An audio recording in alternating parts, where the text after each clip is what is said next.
you got cicadas on your end. We got some crickets on our end. I like it. I like it. So we're live again for Cigar Saturday here on bourbonblog.com with Matty Rock. I'm Tom Fischer, and it's our pleasure to welcome back to the show artist Mario Peña from Map Studios. Gentlemen, how's everybody doing? I'm doing fine. Tom, thank you for asking. Up here in North Jersey, for those of you that heard, we had some bad weather. We had some torrential damage. Thank God everybody at home and the family is safe. For a little bit of garbage and debris, but that's about it. No major flooding or anything like that. So we're grateful for that. And I'm just grateful to be able to be on your show for a second time. Thank you to you, Matty, and also Sanj from Sanj's Smoke Shop. It's a pleasure, man. Welcome. How you guys doing, Matty, Tom? I could go run out through the back and yell at Mario to see how he's doing. So Mario's got that awesome dramatic look, like I said, going on in the background. I could see Kanye going like that looks like an album cover. Yeah. So Mario's at location. You're not too far from Mario then. No. So Mario's at location A. I'm in location B. You see a little bit of the police action going on in front of me. They're checking the gas lines and everything else. So if you see when I light up and then I singe my beard and my hair, we know what happened. Yeah, I see the lights here. Let me widen it a little bit so people can see the full view. We can see a little bit of the lights. Okay, hold on. We'll do it one time. That way we can see. Yeah, okay, now we can really see it, can't we? Yeah. Wow. I mean, ignore the guys. But it's good to see that everybody is safe and well. Yes. Glad you gentlemen are safe and well. We've been thinking of all of our friends on the East Coast this week, and we're glad you guys are safe and well. And Sanj's too. Sanj, it's good to see you, brother. Likewise. Good to see you, Sanj. So Mario, I think we talked to you about a year ago or so. You had a lot of exciting things going on, and Yep. I think if I'm not mistaken, Matty, I saw when I was there in Newburgh with you, I saw some of Mario's art, didn't I? Why, yes, you did. And Mario, so we could let your ego boost. Everybody, the most amount of donation money went into Mario's box. Grateful for that. I'm grateful that I was able to participate in the charity fundraising event, and I'm glad that my artwork went to a good home. I'm pretty sure about that, and that sufficient money was raised for the cause. I'm just glad and happy to be a part of it, man. I know that in some way, somehow, art will bring a smile to someone's life, or it just brighten up their day, just by viewing the artwork. So I was grateful for the opportunity. Thanks a lot for that, Sanj and Matty and Handsome Devil up in Newburgh with the great briskets and the ribs and the macaroni. Yeah. So shout out to you guys, man. Yeah, no, it was amazing. Great to see everybody there, and great to see your art in person. So I have a few things I'm going to bring up here in a few minutes. Sure. But what's been happening your way? What's going on there at Map Studios with Mario? So it's been a busy summer. With just dealing with the after effects of the pandemic, which in some way is still affecting us. Not just us, but on a global level.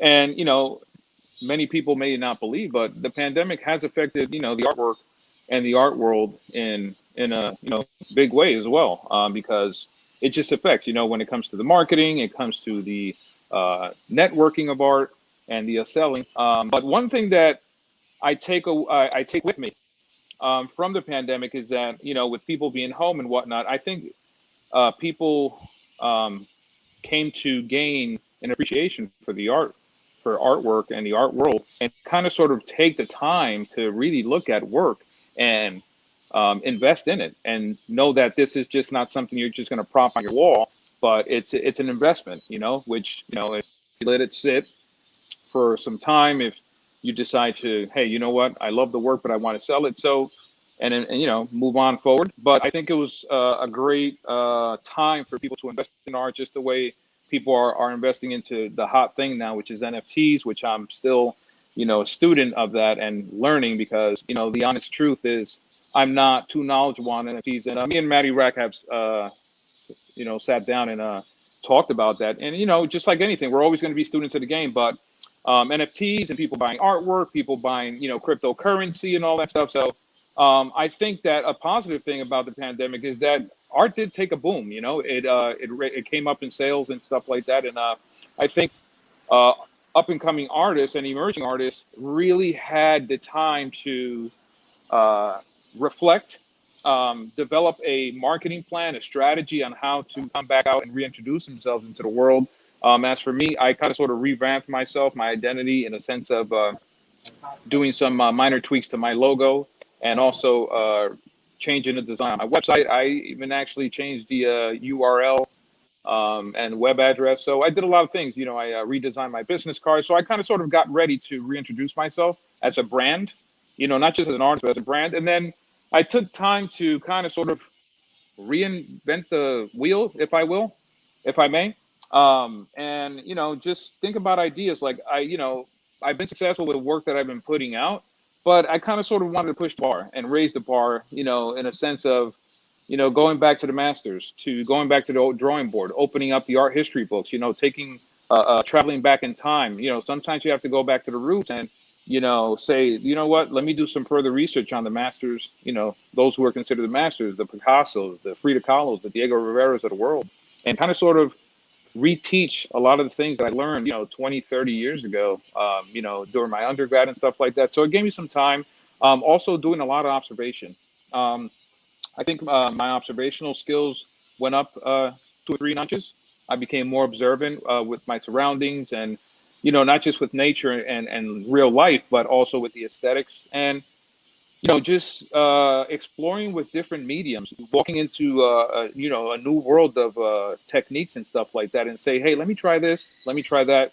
The worst that can happen is I don't like it, chuck it, and then go back to the old drawing board. But I've just been fooling around, Tom, with a lot of textures. Been adding a lot of floral elements to my latest work and stuff like that, just because I think it's just happening organically. And just seeing what's hot out there, people may think like, oh, that's so boring, a flower. But when you start implementing, floral patterns and textures to the work that I do, it kind of sort of gives it an interesting feel, not only, and it makes the artwork like more approachable, whether female or male or even children.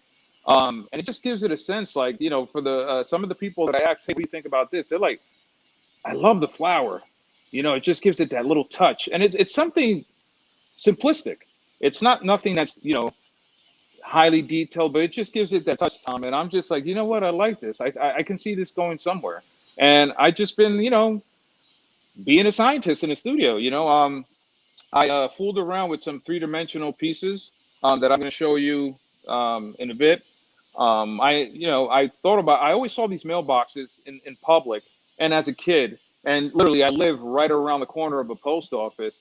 And I look at these dark royal blue or, royal blue or dark navy blue mailboxes, and they're just like so plain. And I'm like, but what if these 3-dimensional objects were painted in like these swatches and explosions of vibrant colors? Man, that would really add a touch. Like, people would really look forward to going to the post office. I'm going to the post office because I just want to put my mail in that mailbox, So I did my research. I found a small company, well known out of Brooklyn. It's called Boundless Brooklyn. They make sculptures, mailbox sculptures, and water towers, and like billboards made out of like 100% recycled products, and they're just a plain canvas. I obviously have to put it together, and I'm like, you know what? It's not gonna hurt. Let me invest in a couple of these. So I ended up buying 12 of them, and I just started fooling around. Like, how am I going to approach this? There were some other artists out there that did the same thing. And they were kind of sort of, what they did was like replicate a smaller version of the existing version, like with a little rust and stuff like that. But I'm like, that's cool. I respect it, but I want to step it up a notch. Like, I want to really see what this would look like with a spectrum and explosion of vibrant colors. And I went with it. It took me a while because I was in a situation where, I was trying to align myself from a mental state, and really, really taking my time with these things. And people would constantly reach out to me. Hey, when are you launching those things? Hey, I just saw a snippet of this. Like, when are you? And you know what, Tom? I didn't want to be rushed because I told myself I'm going to take my time. From the minute the packages came to my house, I said, you know what? I'm going to take my time with it. I'm done with them when I want to be done with them. I appreciate the people reaching out, my followers, my fans, but I really wanted to take time with this because to me, this little project was special, and it's been a while since I dabbed with 3D art. And I'm like, no, I'm going to take my time with these. And I went back and forth, Tom, and thinking, I don't like this color, go over it. I'm going to, spray this color on it. That's cool. And then I just went back and forth with it. So I've been busy, man. I've been busy, which is, it's good. It's a good busy. And I'm going to pull up those photos here in just a moment. I'm going to show everybody. Am I allowed to do my bragging stuff first, though? Because I'm a terrible human being. So I may or may not have just made my look how cool that is. One of the mailboxes. So look at how cool this is, and look at the detail. Everything brought to life that Mario was just talking to you about. I mean, how cool is this? And are you thinking and I love that. Now, you may have some on a larger scale, or what's? I would love. I've been going back and forth on like writing a proposal to the U.S. Post Office, and like doing this, and possibly just presenting them with a proposal and saying, hey, what if I mean, it would be great to have a global thing going or a nationwide thing, but hey, if I was granted permission to paint real life scale mailboxes and have them installed in my own city, start small, obviously small baby steps, and then like it becoming a thing, man, I would love to do this whole campaign and invite other artists as well. So whatever artist lives in the city, I'm here in North Jersey, if an artist lived in Miami, lived in Brooklyn, and, make it like an ongoing thing, I just thought, I was like, man, those mailboxes painted like that and displayed publicly. I mean, the reality is, Tom, and I recall me telling you the last time I was on the blog, not everybody has access to museums and galleries. You know what I'm saying? So why not bring the art to the people? All right. So now, can we see that? Can we see that picture, buddy? No, that did not work, did it? Okay. At least, Matty, you have that one there in front of you. So I brought another one here. I have two more. Okay, great. I was trying to share my photos, and okay, so let's. Yeah, that's amazing. So here's one. Very nice. Love it. That looks amazing. So again, what a cool thing if you did a takeover of the post office. I would love that. Yes, and here's another one here. They're all different. Not one is alike. Very nice. Love it. Yeah. So I mean, cool. What do you call these? What's the name of this series? At first I told Matty Rock about it. I was gonna, instead of USPS, I was gonna name the whole thing USBS, United States Bullshit. But then I was like, you know what? We're living in such delicate, times right now. I didn't want to create a stir or bring unwanted attention to myself with all the stuff that's going on. So I was like, you know what? Let's play Mr. Nice Guy, and let's just do it the right way. You can never go wrong with going the right way. Yeah, and as funny as that was, I think it was the right thing to do with all the negativity of the times, even though it's a joke. Just like with anything else, somebody will find a way to misconstrue it and create negative undertones. So, we laugh, but wanted to keep it happy, smiling faces, and keep it more about the art and the creativity as to what just isn't in the name, right? Correct. Nice. And again, the website is mapstudios.co, right? Correct.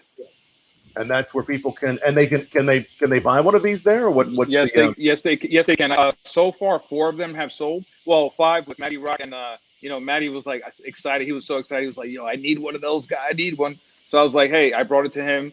He loves it, man. He was like, he had a hard time deciding which one I want. He goes, I want all of them. But yes, there's some available on the site, which can be purchased. And there's other stuff too. So I'm working on a small series, which I'm going to show you right now. These are 6x12s. I've been working on these as well. And this is what I was telling you about the floral patterns and stuff like that. So the idea behind this was, again, you think about the people first, right? Not everyone can just say, hey, let me yank $5,000 out of my bank account or my wallet and purchase this original piece. So I said, you know what? I have to be fair. You know, I come from very humble beginnings, and I can't forget where I come from. So I said, you know what? I'm going to make some small works and make it and call it, you know, affordable art. So these right here, these 6x12s are going for $100. They're original works. Going for $100. And you know, here's a lovely piece of artwork which you can hang and say, hey, I own one of his pieces. You know, and it's just a good feeling to be able to for people to have access to my work, because there are a lot of people that tell me all the time. They message me on Instagram or email, hey man, I've been following you for such a long time. I wish I can afford one of your pieces, your originals. You know, people buy prints, but people always want, hey, there's nothing like an original, you know? Yeah, I'm going to go onto your page right now. That's Sure. okay. I got it where I can share it. I had some other photos, but now I found where to share this. Again, and this is what happens when you go to mapstudios.co. Tell me about what we're looking at. This series. These are so those series. I like these characters. Thank you. Those series I started about 2 years ago. They're literally done with Sharpie by hand, all freehand with a Sharpie on just blank canvas. And I did a whole series called Afrometry. So it's Faro and then the word metry, like geometry. Why? Because it's a combination of geometric angles and lines, and then, you know, they have a very strong Afrocentric influence on them. I've always been a fan of African culture, and one of my favorite artists of all time, Pablo Picasso.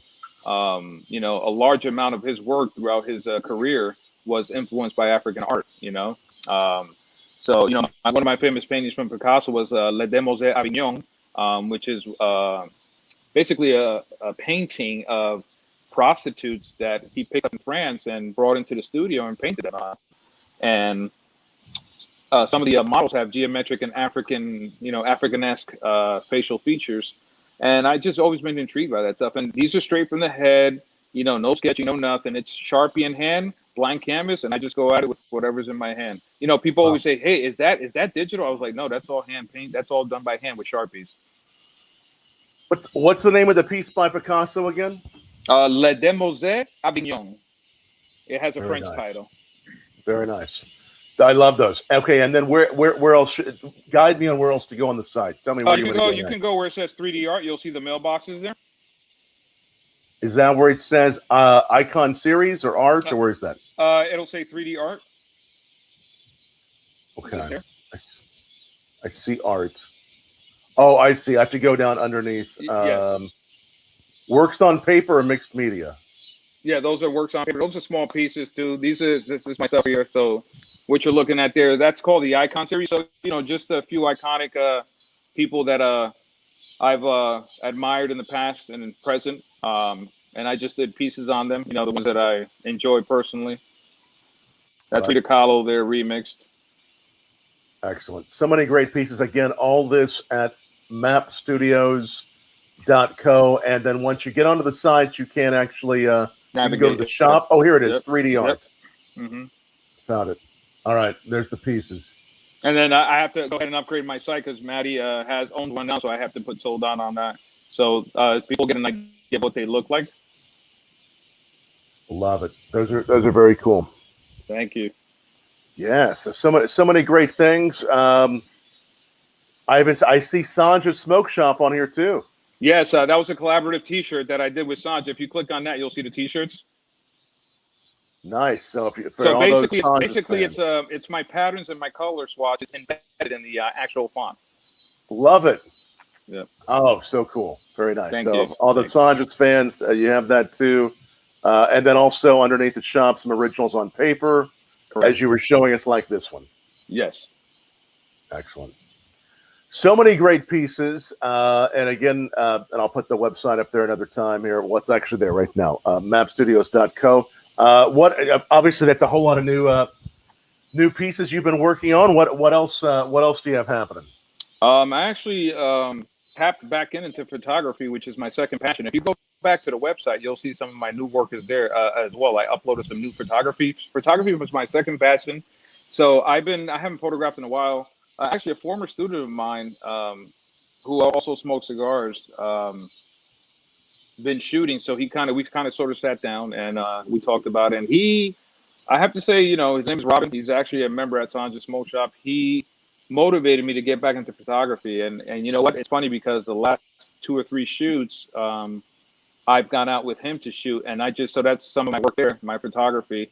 And I just went back out and I said, you know what? I picked up a camera. I said, let's go at it. And, I thought I had lost it, but I still got it, man, Those are beautiful pieces. Those are really nice. Thank you. Yeah, Cedric Right. the Entertainer, man. That was such a hilarious moment right there. Wow. And then you'll look at where it says entertainment. You'll see a lot of the stuff that I've shot throughout the years of celebrities. Wow. Yeah, this is a lot of. See CeeLo. We see all kinds of Yep. great people here. Yep, Lenny Kravitz. You name Nicki Minaj. A lot of people in there. Very Miley nice. Cyrus. Thank you. So I've been fooling around with photography too, man. So I've been busy, Tom. I've been busy. I took advantage of all the time that we've had, to reflect, to reinvent, or to just reconnect with yourself. So Yes. I'm grateful that I'm still able to create art and share my talents with the world, and put smile on faces, and have people, my work hanging in people's homes. Excellent. Again, if you want to have one of these originals, these mailboxes, or one of the paintings, go on to mapstudios.co. What else? I'm sure you do some commission work as well, if they're interested in that. I've been doing a commission work. I actually just did a commission for my sister's husband's birthday. It was a surprise. He's a very, very big fan of an underground hip hop artist, which Matty Rock's probably heard of, Immortal Technique. He's been out for a long time, just underground. So I did a beautiful piece for him and mailed it to Florida, and caught him by surprise, man. He was ecstatic. So I've been doing that, and just having a lot of conversations with Matty, whether it's in person, via text, on just pushing to make things happen that we've talked about in the past. Again, the pandemic has put a lot of things, set back a lot of things, but we're pushing to get some events that we've had in our minds, to bring them to fruition ASAP, as soon as possible. We've talked about Art Basel. Art Basel, it was canceled last year. I was just talking to him right before we went live on the show about did he know any information on Basel, and he says, hey, right now it's on, but we don't know, because we don't know what's going to happen tomorrow. So it may get shut down again. And then Basel, it's held in Miami, and Miami's a epicenter right now. So Right. but so there's just a lot of shows. I'm looking forward to shows in Art New York. There's a lot of fairs coming, but again, we just don't know the future. So we're hoping that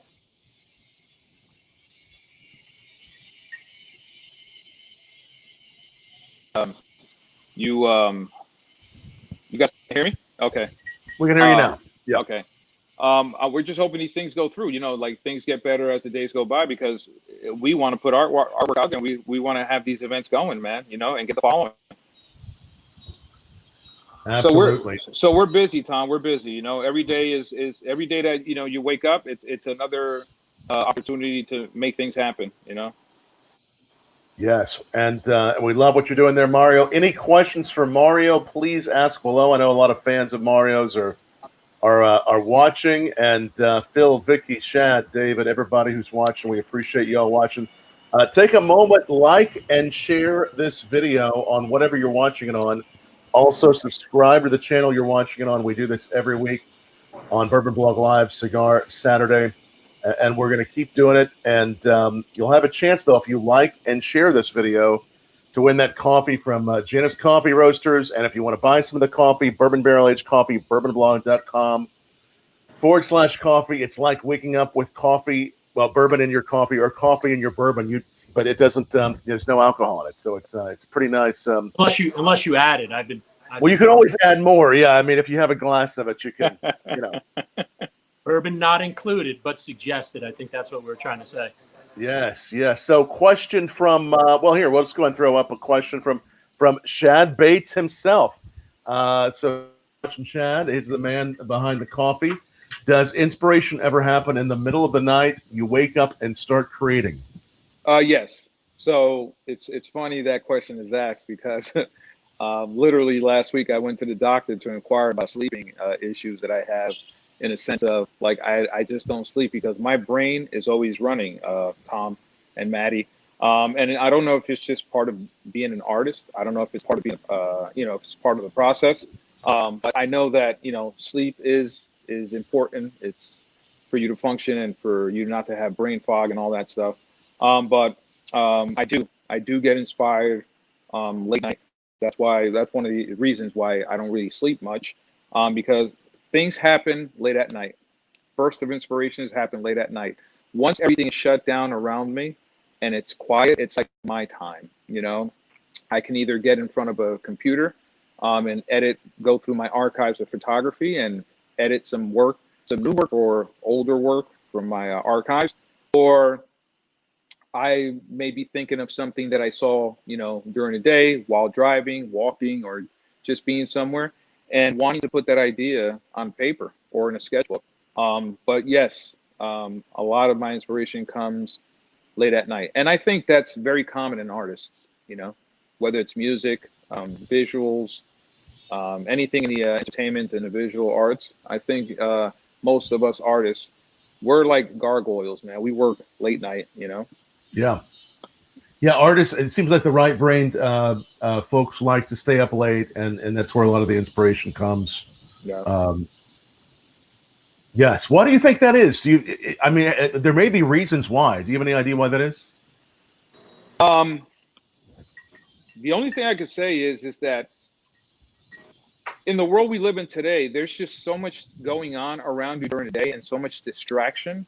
Your brain is trying to balance between responsibilities, trying to cater to as many people as you can, and you come to a sense where, like, I'm so busy caught up doing work and handling business, whether it's at home or with other people, and you say to yourself after you stop for a moment, like, man, I haven't even touched my work or even gave any of my work any thought throughout the day. So like I said, nighttime is our time. While everybody sleeps, we're up.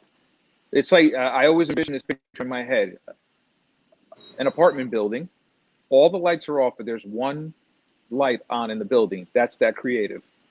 That's that mogul. That's that entrepreneur that's up late at night. And for me, I work best at night. Not saying that I can't paint, during the day or create during the day, and it's crazy because when I go out shooting for photography, I like my shoots to be early in the morning. I prefer early. Why? Again, because of the distractions. If you shoot at the peak, peak time of the day, like 12 noon, the minute people, and this is just by nature, the minute people see someone getting photographed, the first thing they say is, that's got to be a celebrity, right? So now what happens is that brings unwanted attention. Now I don't have 100% focus of the model to me.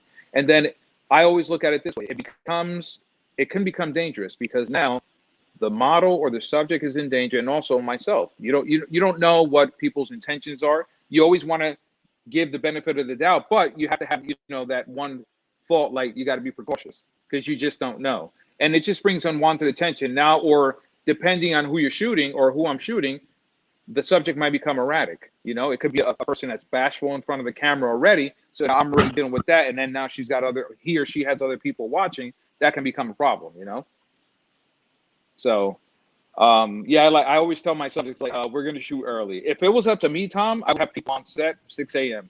People are looking like, are you crazy? I'm like, no, I'm not crazy. That's what works best for me. Right. Right. No, that makes sense, to cover it early in the day and avoid the distractions. And yes. I love to shoot on overcast days. I don't like sunny days. If there's one thing I was taught in art school, was the sun is the camera's worst enemy. So overcast days, for those of you who are aspiring photographers or are photographers, overcast days are the best, ladies and gentlemen. You have no harsh light, no hard shadows, whether it's black and white or color. What cameras do you usually use? Any favorite cameras you use? I'm a Canon guy. Not that I'm, biased to other companies. I mean, other companies make great equipment. I'm just comfortable with Canon. I know the product well. I know the functionalities of the equipment. So I shoot with a Canon 6D. I shoot with a Canon 5D Mark II, which is pretty old camera, but it still shoots like a charm. And I also have a Canon 1D. Canon 1D2, and I got a couple of glass lenses, that I prefer to shoot with, whether it's an 85 millimeter, 50 millimeter, or a 24-70. But yeah, I'm a Canon guy, man. I love Canon, and I'm trying to convince myself to go mirrorless. Mirrorless cameras like the new hot thing now. If I could, I would love to go back to film. I was trained with film. One of my favorite cameras that one of my favorite photographers shot with, Herb Ritz, he shot with a Mamiya RB67, which is fully manual. It's a large format camera, 4x4, 100% film, or a Hasselblad. But a Hasselblad is pretty expensive. You're looking at about 45 grand for a Hasselblad. So but yeah, I mean, Canon is definitely my thing. I still have my first camera that I ever purchased in 1995. I'm sitting pretty at home. It's a fully manual camera, film, so 35 millimeter. But Canon, yeah. Sony makes some good stuff, man. I can't knock Sony. Sony's really stepped it up with their cameras. And Nikon, yeah. Panasonic's knocked it up. The Nikon, the Nikkor lenses is good stuff. Nikon, you got a lot. Pentax is a camera that a lot of people sleep on. Leica, of course. Leica's been around for ages. Leica, they got some good stuff, man. But I always say this. Yes, good equipment does help you, but I always say it's the person behind the camera. Oh, yeah, of course. It's the person behind the camera. Because you can have an expensive piece of equipment in your hand and, you still not be happy with the final product. Favorite lenses for still in action? Do you have any? You mentioned a little bit on the lenses. Yes, for lenses. For my lenses, I shoot with a 70-200 telephoto lens from Canon, and for stills, 85, man, 85 or the 400. So I have the 85, I have a 50, I have a 400, and then 24-70. I have a 24-105. And 70-200. So for action, 70-200, and my preferred camera to shoot with action is the Canon 1DS, which the one I have takes about 25 frames per second. Very nice, very nice. And again, Mario Peña here. Any questions for Mario? Great questions, y'all. Keep on asking. What's everybody smoking back there, Sanj, Matty? What are you guys having?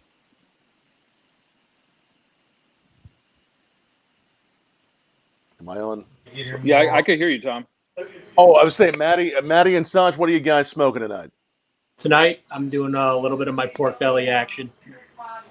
You know me, any one of the Ligas from the womb of the Liga 9.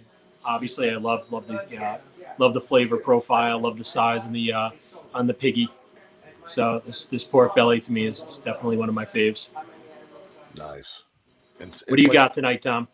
I have that one of the ones you gave me when I saw you a month or so ago, the Hoya Cabinetta. This is amazing. I really like this. This is great with the cocktail and the bourbon I'm tasting it with. This is really nice. Tell me about this. Yep. So you got the two wrappers on there, so you'll notice that it's particularly smooth, creamy, mild. So that's like I said, it's a nice change of pace cigar. Usually, a lot of times people when they think Hoya, they think stronger, fuller bodied, but that just goes to show you that there's so many different things within the Hoya de Nicaragua line for everybody that you pick up that Cabernet. And again, you get that smooth, that mild to medium, still lots of flavor, very, very bright flavors on it. I don't know what you're pairing that up with, but like I said, there's more than enough flavor on there that it enhances anything that you're drinking with it. It really does. So, just wonderful earth, nice creaminess. As you mentioned, I'm having a little bourbon with it. Had a little cocktail earlier. So it is a great stick. Anything you've been smoking lately there, Mario? Any favorites? So the Campesino from Chico Rivas, full Dominican cigar. First time I smoked it, it was given to me by a friend of mine. I'm like, what is this? And he goes, hey, that's a little treat. So, I smelled it, and from what I got from it, I smelled so many, florals, nutty, like a combination of cloves and nutmeg. Not sweet at all. Obviously, it's not Oh, wow. infused, but you could just smell the floral textures in it, and just the combination of the tobacco, man. And when I tell you, Tom, it's such a good cigar. Um, I've been smoking a lot of Nick Melillo Tabernacle Havana seed, which is medium to full body. You know, I'm a fan of Nick Melillo. You know, I like his Tabernacle is probably my go-to. His Charter Oaks, everybody that knows me knows I like smoking the Charter Oaks, whether it's broadleaf or, you know, Connecticut's I'll have during the day, you know, a little light smoke, and then as the evening or as the day progresses, I'll go with something a little heavier, stronger. But yeah, I just been on my Dominican tip and flow and phase with cigars, just, you know, switching it up a little bit, and then, you know, having my coffee here and there, teas and whatnot. So I've been on this whole ride of like echinacea and eucalyptus teas lately. Like every night I'm having that, you know, obviously decaffeinated because I already have issues with sleeping, you know. So, but I just been like, you know, I was like, you know what, let me change it up a bit, man. You know, there's nothing wrong with a little change, you know, and then come back around. But I definitely been smoking some Dominican cigars. I've been smoking Flor de Pinar. That's also by Chico Rivas, master blender in Dominican Republic. But yeah, man, I've been enjoying it. I can't say that I've been disappointed. Those are great ones. And you like the eucalyptus teas with those? Yeah, yeah, I'll do that. Very And nice. I'll do some eucalyptus, echinacea, and stuff like that. And then, so I have a combination of eucalyptus and peppermint, which, like, when I smoke it, it gives me like that, you know, it just opens me up, so I can actually taste the cigar even better, because it just opens up my nasal, and I get to taste and, you know, really, really enjoy the cigar. I'm seeing more teas used in cocktails too. People brewing some tea, Mm. putting it into you know, nice kind of sort of a lemonade sort of bourbon thing, or just maybe a mint julep kind of a take on that. Are you sipping on tea there, Matty? What are you I sipping was going to say, I don't want to brag, but I have a nice vintage McDonald's sweet tea going on. It's a vintage one. It could be a little vintage, but yeah, enjoy my McDonald's vintage sweet tea. But yeah, Mario, been sitting in your car for a few days, or what's the vintageness to it? I'm not sure. You know what? It's probably one of those you know, things that I don't want to know, and I just smile, wave, and enjoy it. Just smile and wave. But speaking of teas, Tom, when you come in and Mario knows the place, and I know you'd appreciate it. So one of my places that I go for my soup dumplings has, when I say real jasmine tea, real deal jasmine tea. So you get it by the pot when you're there, and that's some pretty special stuff. If you've ever had real jasmine tea, you talk about great stuff, relaxing, that floral bouquet on it is just off the hook goodness. And it goes with the 87 soup dumplings I eat afterwards. Nice. So. Nice. True story. That sounds delicious. That sounds really good. As far as trends, I mean, obviously you've created some really unique new pieces there, and everybody go check them out at mapstudios.co now or later when you're watching this. What any trends that you think will come out of the pandemic, out of the last year and a half, for artists to really take time to do something new? What do you predict? The NFT stuff right now? Yeah, I was just gonna say that, man. The NFTs, man, like the NFTs, it's something so new, but I can see, if it's done the right way and really people do their homework on it, like me, like I have a lot of learning to do, which I'm okay with that. Like I mentioned earlier in the show, you know, we're going to be students of the game till the end, you know, Tom. I'm sure you feel the same with bourbons and whiskeys. Yes. Every time you try something new, or even if you're drinking the same bourbon or whiskey 2 weeks in a row, there's probably going to be something different that you taste in it from the week prior, you know?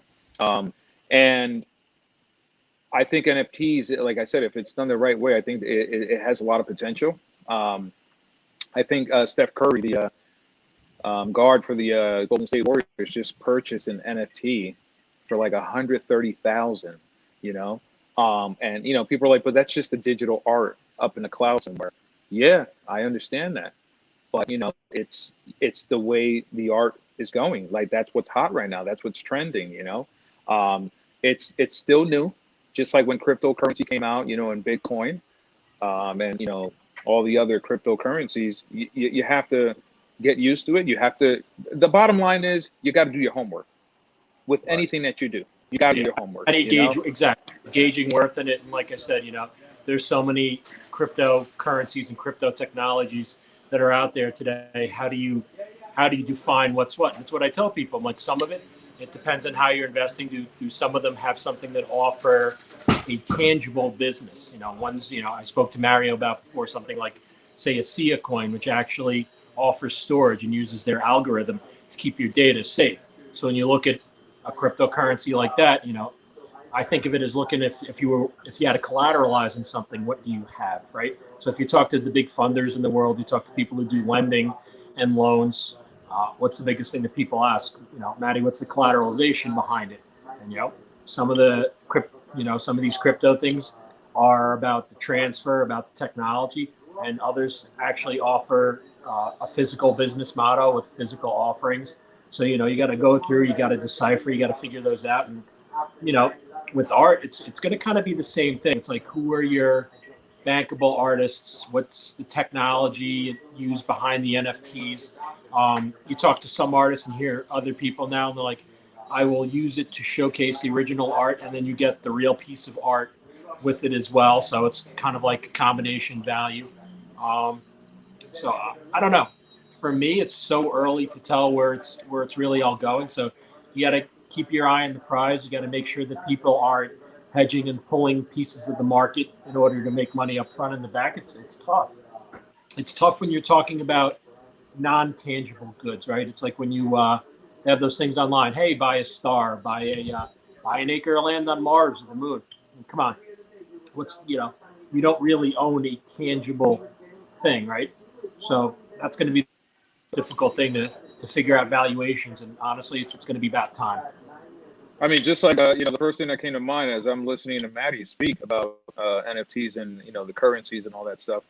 Everybody remembers 20 years ago when Eric Estrada was coming out on Spanish channels during the novella soap opera breaks, selling swampland for $30,000.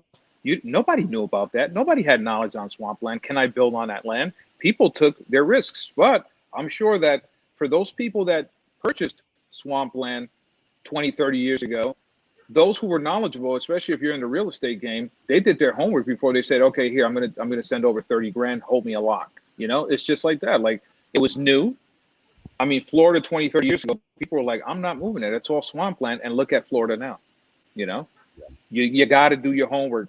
For anybody that's listening, and is either has invested in NFTs or is thinking about going into the NFTs, guys, do your homework. Do your homework, because I myself, as an artist, I'm doing my homework, and it's coming out of the horse's mouth. You got to do your homework. I'm not going to go ahead and say, hey, I'm going to buy that, not knowing what my gains are going to be or my losses. Obviously, in this type of game, you're going to take losses. With wins comes losses. That's how you learn. But you can make educated moves, not just go ahead and dump all this money and then there you go, boom, you just lost a lot of money.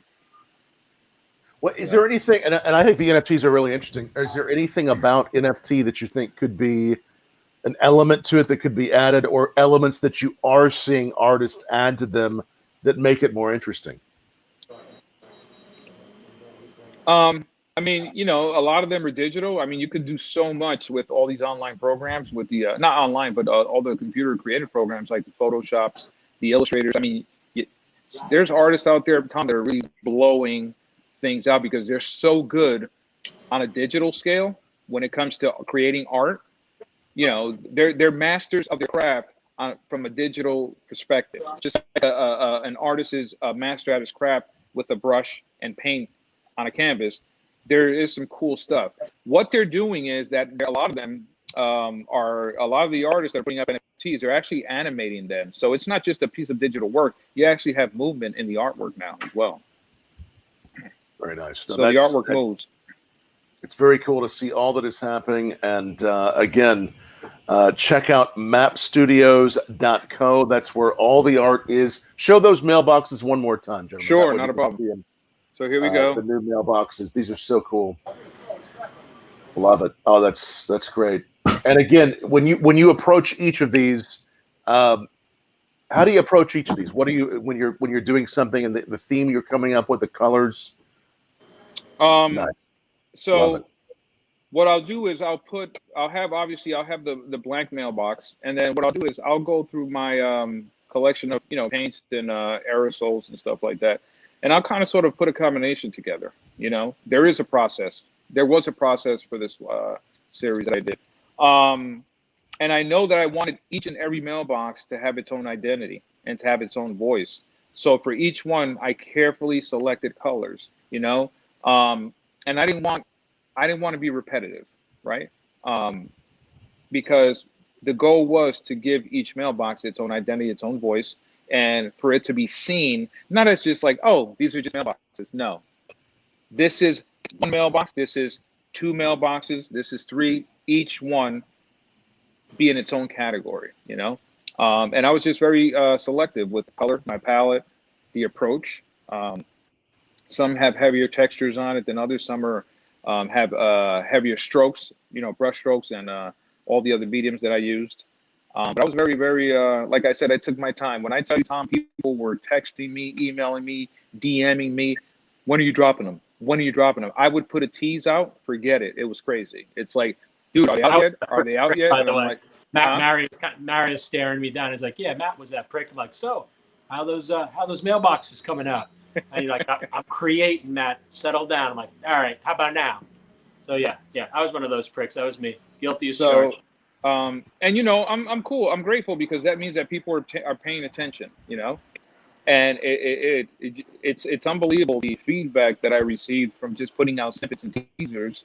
And I'm like, you know what? I'm onto something. I'm onto something. So I'll be working on a new series of stuff coming out soon.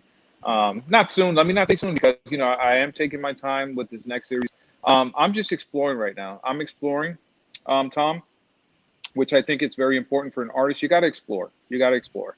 You got to sometimes walk away and say, hey, I'll be back later, or I'll be back in some time. But again, it's time to turn off the lights in the studio, walk away, reset your creative tank, and then come back at it. Because it's very easy. And I know that if there are any artists who are watching, it's easy for an artist to get burnt out. It just becomes so redundant. And once you realize it, you say to yourself, like, wow, I just wasted all this time. I'm not happy with the final product. I just wasted all this material and I'm not happy. In the garbage it goes. And that's not a good feeling. It's not a good feeling at all. Yes, I'm all for trial and error, but when you know that you just chucked a good amount of material away that you just paid money for, because art supplies is very, very expensive. Right. It's not a good feeling. And you're just now you not only are you're dreading the fact that you just threw away money, but you didn't get nothing out of it.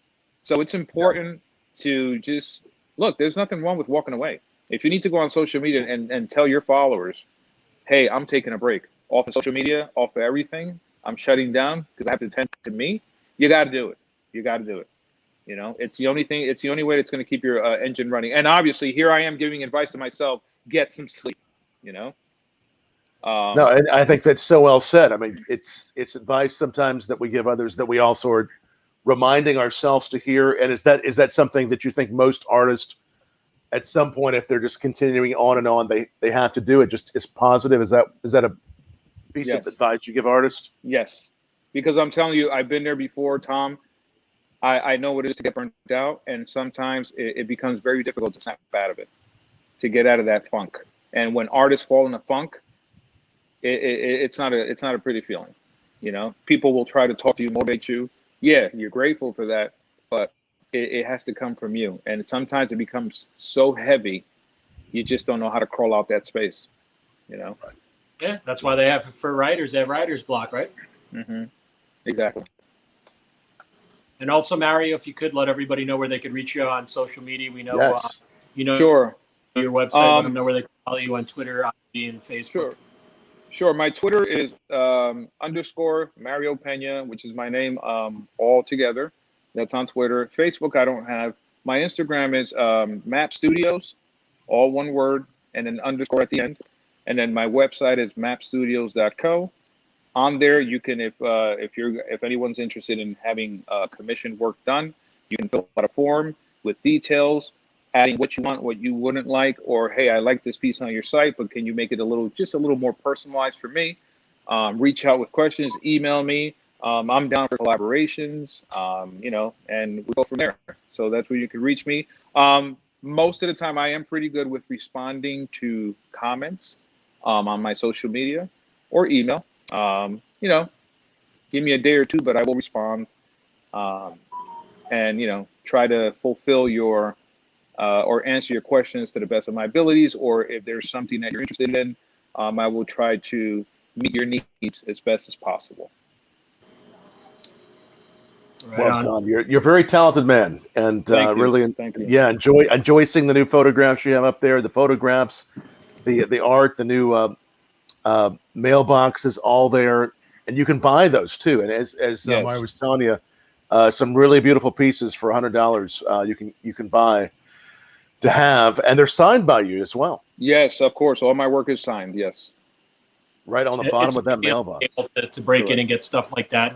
And it's something that's affordable, and we're teasing on this art stuff. So obviously, all the craziness in the world, they're going to go bring Sanj into the frame. So we're considering soon, within the next, hopefully in the next 45 days, we'll have some info for you. So we'd like to. Art has really gotten all of us through this. Arts, cigars, bourbon, spirits. It's gotten all of us through kind of this dark place. So what we'd like to do in the next 45 to 60 days is have a show here, showcase our artists, our friends, our people, the people we love and care about that help bring us through all this together, and maybe have some of our food and barbecue friends together, and have you, Tom, our good friend, come out and do some pairings. Yes. And something Sanj and I are talking about. So keep your ears and your eyes open. Hopefully we have something to announce soon what we're going to do. As always, charity will be an important part of what we do at this event. But again, it's going to be about togetherness, art, cigars, and bourbon and spirits. And I think it's something that all of us would definitely be looking forward to, and keep the family stuff rolling on here, right? Yeah. So it would be my pleasure to be there with you. Yeah, absolutely. So Mario, I just told Mario a few weeks ago that every art in my home would be done by him, every wall. So there is about 7,000 linear foot of wall that he has to design stuff for it. As soon as he's ready, we're in. So all the artwork will be by Mario in my house. Hey, Mario, remember that sleep stuff? Over, Grover. Yeah, that's it. It's over. Sleep, baby, done. Say goodbye to melatonin and all that. That's it. Or passion flower. Goodbye. Out the window. Right back to tea with caffeine in it, baby. That's it. Yeah. So, like we were saying before, piggybacking off what Matty said, Tom, we're blessed. We're fortunate that I'm fortunate, and, all of us in this blog right now are fortunate. You're fortunate that you're still able to do the blog during the pandemic. Matty is still able to do what he does, when it comes to promoting, marketing, and also interviewing. And me, I feel the most blessed because I'm still able to be creative, and the fact that I'm able to bring affordable art into the less fortunate is a big thing for me, because, at one point in my time, I was in that situation where there were so many things that I wanted or desired that, my mom couldn't afford. I lived in a single parent home, and my mom could only afford what she couldn't afford. And that was putting food on the table and a roof over my head. So I know what it is to be there, to want things and not be able to have them. I was blessed with talent, and it's about giving back. It's about giving back because, again, I'm a firm believer, Tom, of this saying that, and I say it a lot to younger people, and that's, there are those who are humble and there are those who will be humbled, and it's just, I think that as long as you stay humble and consistent in whatever it is you do, you will be blessed for days. You'll be blessed. Yes, you will. Very well said, Mario. Thank you very much for being here. And Sanj and Matty, great to see you all as always. And thank you, everybody watching.